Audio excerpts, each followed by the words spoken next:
Today marks Venezuelan Independence Day. Thousands of families continue to recover from the earthquakes that killed over 3,300 people and injured more than 16,000. Global Empowerment Mission is on the ground right now delivering much needed aid to the people of Venezuela. At last check, Jim says it has delivered $2.5 million worth of supplies on 6 cargo planes.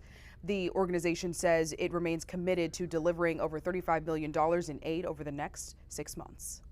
We just keep showing up with trucks in areas and giving people a box, a family necessities kits box with food, hygiene, water, everything for at least a couple days to get them by. The city of Doral is home to one of the largest Venezuelan communities in the country. Mayor Christy Fraga posted this video you're looking at on social media honoring Venezuelan Independence Day. If you would like to help, Jim says cash donations are really critical to their relief efforts.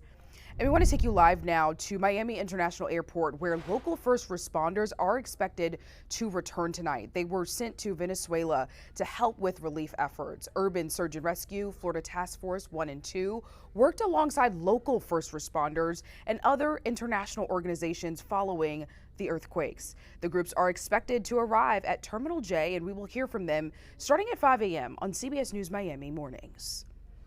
And the Miami Marlins, they're lending a helping hand to the people of Venezuela this week. In their series against Seattle from July 7th through the 9th, fans can donate relief items at the home plate entrance. With a donation, you can buy a $5 ticket to the game, and the Marlins are going to match that for the We Love Venezuela Foundation. The team is also donating $100,000 to Global Empowerment Mission. CBS Miami and Neighbors for Neighbors have also partnered with Jim to bring hope to the people of Venezuela. And if you would like to help us out, you can scan the QR code on your screen to donate to Jim's Earthquake Relief Fund.